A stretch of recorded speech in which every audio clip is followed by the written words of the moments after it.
मध्य प्रदेश के ऐतिहासिक व संवेदनशील भोजशाला परिसर में शुक्रवार को भारी सुरक्षा बंदोबस्त और प्रशासनिक सतर्कता के बीच दोनों पक्षों की धार्मिक गतिविधियां शांतिपूर्वक संपन्न हुई।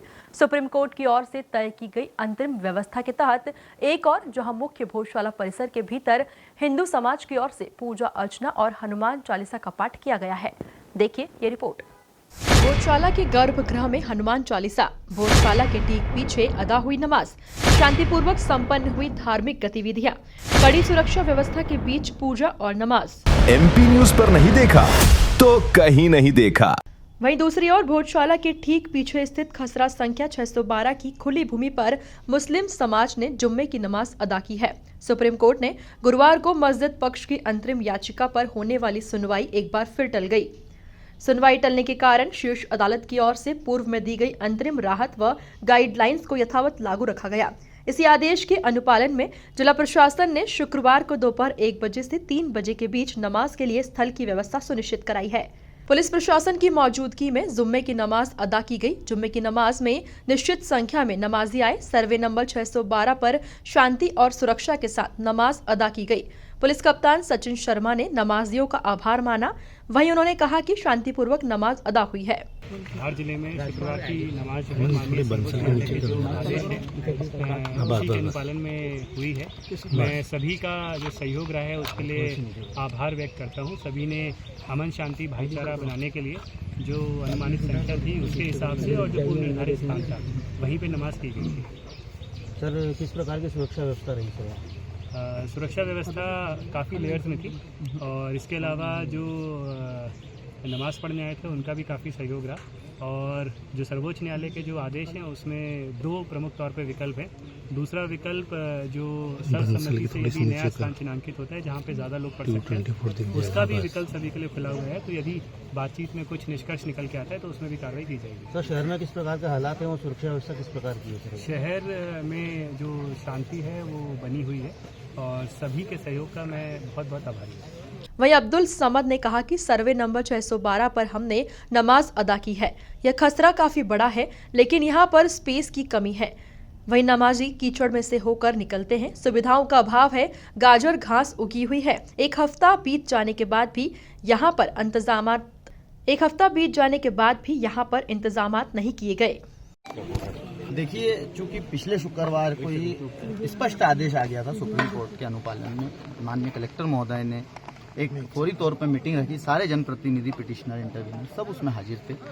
जब पहला शुक्रवार था तो हमें 1:30 बजे इन्फॉर्म किया गया और ये सफाई शुरुआत की गई 1:30 बजे से जगह की 612 सर्वे नंबर की। चूंकि 611 पे बहुत सारा कीचड़ और खेती भी थी तो वो बन नहीं पाया, लेकिन 612 पे जब सहमति बनी तो सारी चीजें क्लियरिटी से हुई।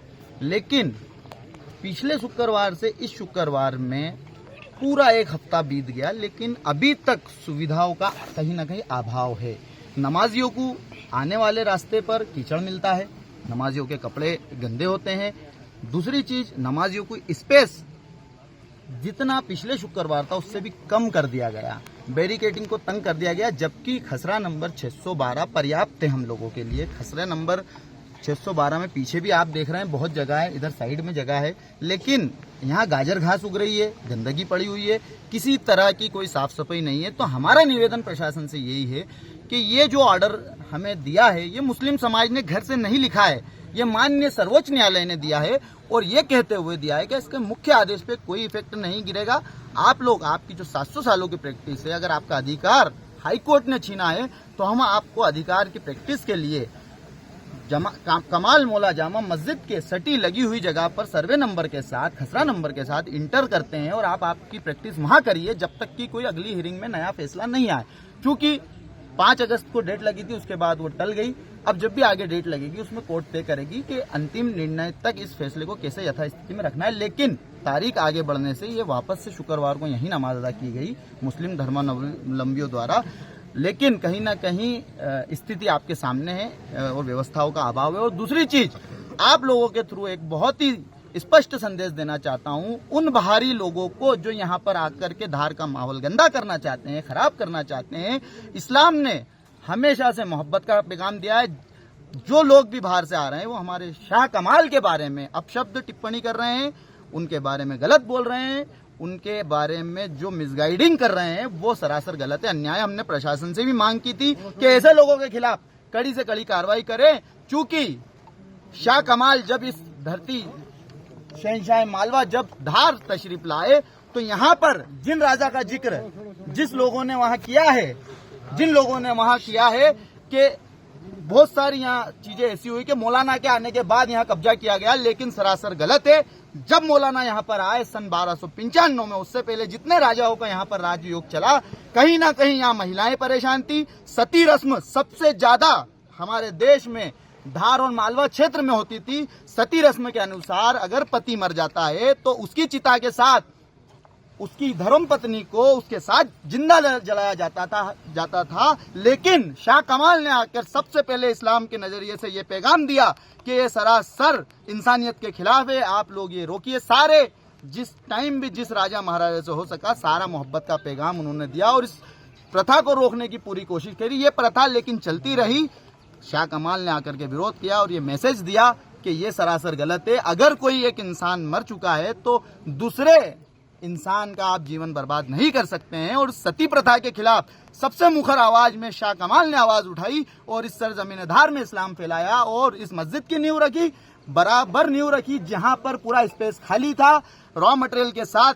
चूंकि सर्वे जो यहाँ पर हुआ है एसआई का, उसमें स्पष्ट शब्दों में लिखा गया है कि रॉ मटेरियल से बनाई गई मस्जिद है ये। फिर भी वो लोग आकर के यहाँ गलत इंटरप्रिटेशन कर रहे हैं, यहाँ का माहौल गंदा कर रहे हैं। उन लोगों पे हम चाहते हैं कि प्रशासन सख्त कार्रवाई करे, मुस्लिम समाज के धैर्य की परीक्षा ना ले। मुस्लिम समाज भी आज भी यहाँ इकट्ठा हुआ था और मोहब्बत का पैगाम देते हुए हमने जैसी परिस्थिति थी उसी परिस्थिति में हमारे सजदे कर लिए। यहाँ कीचड़ था, यहाँ पानी का अभाव था, यहाँ वजू की सही व्यवस्था नहीं थी, यहाँ रोड से आने जाने की सही व्यवस्था नहीं थी। फिर भी हम लोगों ने ये मोहब्बत का पैगाम देते हुए सारी चीजें एक्सेप्ट की है, क्योंकि हमारे सबसे बड़े कोर्ट, सबसे बड़े संविधान ने हमें जो सिखाया है, सर्वोच्च न्यायालय ने ऑर्डर दिया था कि आप लोग आपकी प्रैक्टिस सटी हुई जगह में कीजिए, वो हमने की है। और हम कोर्ट के गाइडेंस से यहाँ आए हैं, ना कि प्रशासन के गाइडेंस से। तो हम यही निवेदन करना चाहते हैं कि प्रॉपर तरीके से सारी सुविधाएं करें। और ये ऑर्डर मुस्लिम समाज के घर का नहीं है, ये ऑर्डर माननीय सर्वोच्च न्यायालय ने दिया है हमें। इसी के परिपालन में प्रशासन और हम लोग मुस्लिम धर्मावलंबी यहाँ उपलब्ध हुए थे। नाम बता दीजिए। अब्दुल समद, मौलाना कमालुद्दीन वेलफेयर सोसाइटी, मुस्लिम समाज सदर धार। Thank you. कुल मिलाकर देखा जाए तो मध्य प्रदेश के ऐतिहासिक व संवेदनशील भोजशाला परिसर में शुक्रवार को भारी सुरक्षा बंदोबस्त और प्रशासनिक सतर्कता के बीच दोनों पक्षों की धार्मिक गतिविधियां शांतिपूर्वक संपन्न हुई। सुप्रीम कोर्ट की ओर से तय की गई अंतरिम व्यवस्था के तहत एक और जहां मुख्य भोजशाला परिसर के भीतर हिंदू समाज की ओर से पूजन अर्चन किया गया, वहीं हनुमान चालीसा का पाठ भी किया गया। ब्यूरो रिपोर्ट, MP न्यूज, धार।